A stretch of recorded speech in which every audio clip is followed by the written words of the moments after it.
Hi friends, welcome to my creative world. నేను శ్రీ. అందరు ఎలా ఉన్నారు? అందరూ బాగుండాలని కోరుకుంటున్నాను. ఈరోజు రాగి సంగటి చేసి చూపిద్దాం అనుకుంటున్నాను. దాంట్లోకి అలాగే కర్రీ కూడా. రాగి సంగటిలోకి మేమైతే బేళ్ళ పులుసు తింటాం అనమాట. బేళ్ళ పులుసు అంటారు, కందిపప్పు పులుసు అంటారు కొంతమంది. మేమైతే బేళ్ళ పులుసు అంటాము. దానికి కావాల్సిన ఐటమ్స్ కందిపప్పు, శనగపప్పుతో కూడా చేసుకుంటారు. మేమైతే కందిపప్పుతో చేస్తాము. కందిపప్పు ఒక గ్లాస్ నానబెట్టేసుకున్నాను. ఇంకా కూరగాయలు మునక్కాయలు వేసుకుంటాము. మునక్కాయలు, ఆలు, ఉల్లిగడ్డ, క్యారెట్, టమాటా చిన్న చిన్న ముక్కలు కట్ చేసి పెట్టుకోవాలి. వంకాయ ఉంటే వంకాయ ముక్కలు కూడా వేసుకుంటారు. ఇంకా కరివేపాకు, కొత్తిమీర. ఇంకా బాగా అది కందిపప్పు పులుసు టేస్ట్గా ఉండాలంటే పచ్చి కొబ్బరి తీసుకుంటే బాగుంటుంది. అలాగే అల్లం వెల్లుల్లి పేస్ట్, ఒక నిమ్మకాయ సైజ్ అంతా చింతపండు నానబెట్టుకొని పెట్టుకోవాలి. ఇంకా కారం పొడి, పసుపు, ధనియాల పొడి, ఇవి దానికి కావాల్సిన ఐటమ్స్. ఫస్ట్ అయితే ఈ కందిపప్పు నానబెట్టి పెట్టుకున్నాను కదా, దీన్ని ఉడకబెట్టుకుంటాను. మెత్తగా ఉడికిపోకూడదు, సగం ఉడికితే సరిపోతుంది అనమాట. కుక్కర్లో పెడితే తొందరగా ఉడికిపోతుంది అనేసి నేను గిన్నెలో చేస్తున్నాను. ఇది బ్యాళ్ళే ఉండాలన్నమాట. మెత్తగా ఉడికిపోతే అది ఇంకా పప్పు అయిపోతుంది కదా, అందుకని ఇలా బ్యాళ్ళే ఉండాలి. ఇవి ఫస్ట్ కొంచెం పసుపు వేసి ఉడకబెట్టేస్తాను.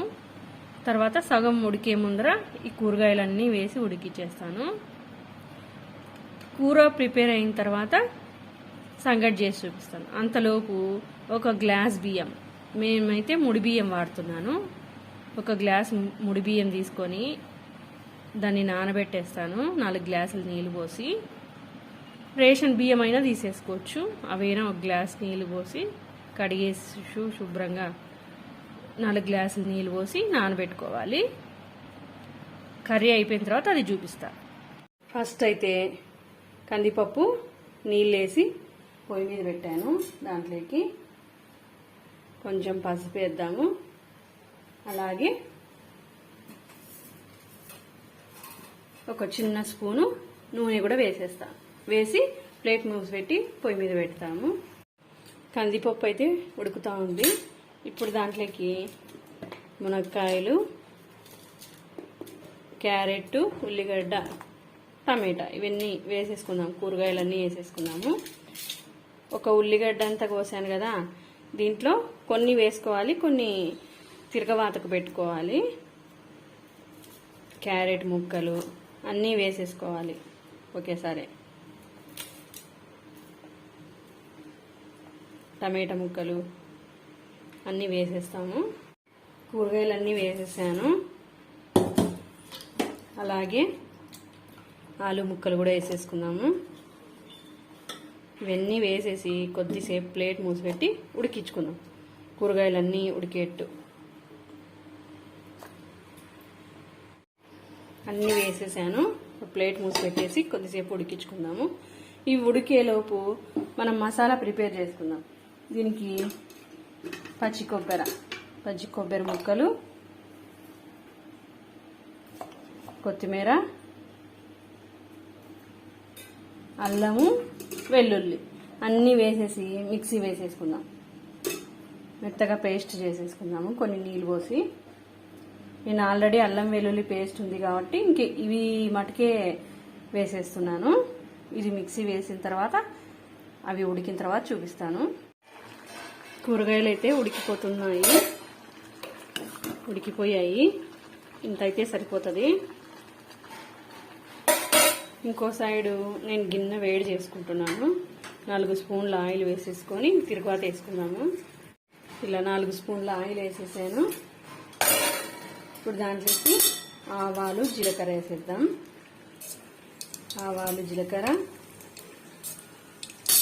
మనం ఇందాక ఉల్లిగడ్డ తీసి పెట్టుకున్నాం కదా, కొంచెం తిరగవాతకు అనేసి అది వేసేసుకున్నాము. కరివేపాకు కూడా వేద్దాము. ఈ ఉల్లిగడ్డ కొంచెం ఎర్రగా అయ్యే వరకు పెట్టేద్దాం. ఉల్లిగడ్డ కొంచెం బ్రౌన్గా అయిన తర్వాత దీంట్లోకి అల్లం వెల్లుల్లి పేస్ట్ మనం ఇందాక మిక్సీ వేసాం కదా పచ్చి కొబ్బరి కొత్తిమీర ఇవన్నీ ఇది కూడా పోపులో వేయించుకుందాం కొద్దిసేపు. తిరుగుబాతులో మసాలా అంతా వేసేసుకున్నాం. పచ్చి కొబ్బరి కొత్తిమీర అదంతా వేసేసాను. ఇది కొంచెం సేపు నూనెలో వేయించుకోవాలి పచ్చివాసన పోయే వరకు. ఇది వేయించుకున్న తర్వాత మనం ఇందాక చింతపండు నానబెట్టి పెట్టుకున్నాం కదా, ఈ చింతపండు గుజ్జంతా తీసి దాంట్లోకి వేయాలి. చింతపండు నీళ్ళన్నీ పిసికేసేసి దీంట్లో వేసేసుకున్నాము. చింతపండు నీళ్ళు వేసిన తర్వాత చూపిస్తాను. చింతపండు నీళ్ళు అయితే వేసేసాను. అది ఉడికేటప్పుడు దానికి ఆ కూరకు సరిపడా కారం పొడి వేస్తున్నాను. నేనైతే 2 స్పూన్లు అలా వేసాను. ఎవరి ఈ స్పైసెస్కి తగ్గట్టు అలా వేసేసుకోండి. ఇది చిన్న స్పూను అందుకని. మామూలుగా అయితే టీ స్పూన్లు 2 అలా వేసుకుంటే సరిపోతుంది. కారం పొడి వేసేసాను. ఉడుకుతా ఉంది. ఇప్పుడు మనం ఇక్కడ సపరేట్గా ఉడకబెట్టుకున్నాం కదా కందిపప్పు కూరగాయలు ఇవన్నీ దాంట్లోకి వేసేద్దాము. కూరగాయలు కందిపప్పు అన్నీ పోపులో వేసేసాను. ఇది కొంచెం ఉడికి కొంచెం దగ్గర పడే టైంలో ధనియాల పొడి వేసేసి 1 నిమిషం ఉంచి ఆఫ్ చేసుకుంటే బేళ్ళ పులుసు అయితే రెడీ అయిపోతుంది. ఇలా పులుసు అయితే సంగటిలోకి అద్దుకోవడానికి బాగుంటుంది కదా తినడానికి. నాన్ వెజ్ తినే వాళ్ళు కూడా నాన్ వెజ్ని ఇట్లా గ్రేవీ లాగా చేసుకొని పెట్టుకుంటే అద్దుకొని తినడానికి బాగుంటుంది.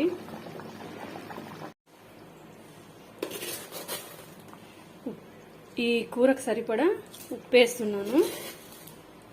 దీని తర్వాత ధనియాల పొడి వేసేసుకొని ఇంకా దించేసుకోవడమే.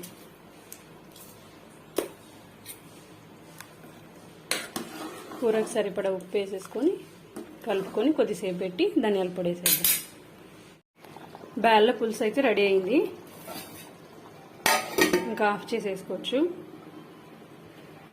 ఇప్పుడు సంగటి చేసుకున్నాము. కూర అయిపోయింది కదా. 1 గ్లాస్ బియ్యం తీసుకున్నాను నేను. ఇలా ముడి బియ్యం తీసుకున్నాను. రేషన్ బియ్యం అయినా తీసుకోవచ్చు. 1 గ్లాస్ బియ్యంకి 4 గ్లాసులు నీళ్ళు పోసాను. సంగటికి సరిపడా ఉప్పు వేయాలి. దీంట్లో ఉప్పు వేసేసి ఇంకా ప్లేట్ మూసిపెట్టి దీన్ని ఉడికించుకుందాము. అన్నం ఉడుకుతా ఉంది. ప్లేట్ తీసేసాను. బాగా మెత్తగా ఉడికిపోవాలి. 1 గ్లాసుకు 4-5 గ్లాసులు నీళ్ళు పోసినాను. మెత్తగా ఉడికిపోయిన తర్వాత రాగి పిండి వేయాలి. 1 గ్లాస్కి 4 గ్లాసులు నీళ్ళు పోసి ఉడికిస్తే మెత్తగా అయింది.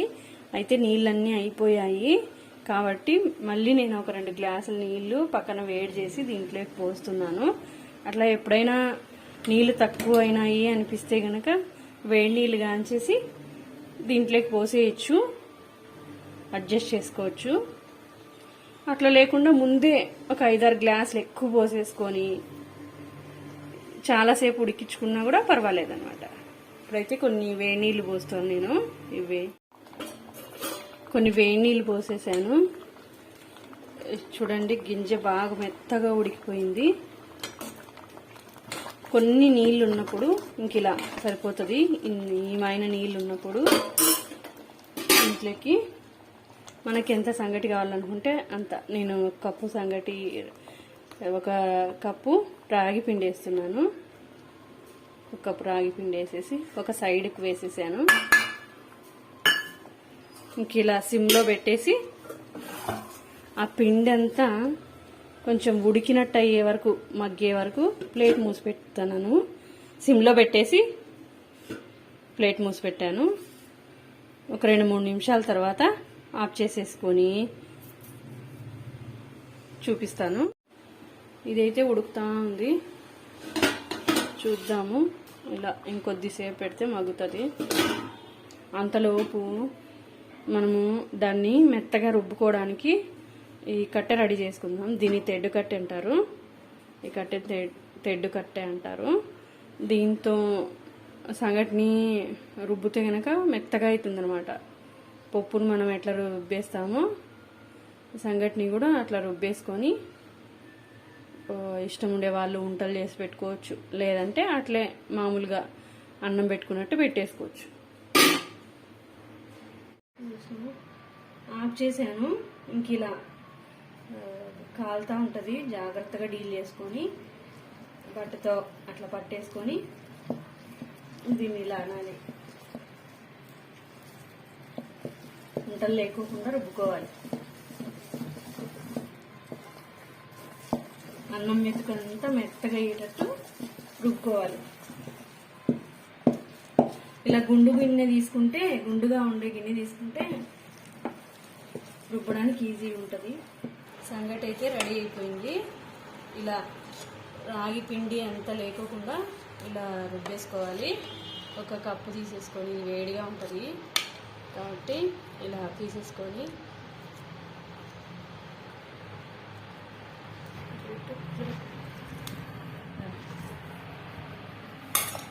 దాంట్లోకి నెయ్యి వేసుకొని, ఇందాక మనం బేళ్ళ పులుసు చేసుకున్నాం కదా, ఆ బేళ్ళ పులుసు వేసుకొని తింటే సూపర్గా ఉంటుంది. వేడివేడిగా ట్రై చేయండి. ఈ సమ్మర్లో చిన్న పిల్లలైనా తినచ్చు. వాళ్ళకైతే నెయ్యి వేసి అద్ది పెట్టేస్తే ఇష్టంగా సంగటి అయితే రెడీ అయింది. వేడివేడిగా ఎప్పుడెప్పుడు తినాలా అని మా వాళ్ళు ఎదురు చూస్తున్నారు. ట్రై చేయండి, చాలా బాగుంటుంది. సంగటి బేళ్ళ పులుసు. కందిపప్పు బదులు శనగపప్పు కూడా వేసుకోవచ్చు. ఇంకా నాన్ వెజ్ తినే వాళ్ళ గురించి చెప్పనవసరం లేదు కదా. గ్రేవీ చేసుకొని చికెన్ కానీ మటన్ కానీ చేసుకొని ఉంటే సూపర్గా ఉంటుంది. ట్రై చేయండి అందరూ. Like, share and subscribe. Thanks for watching. Bye.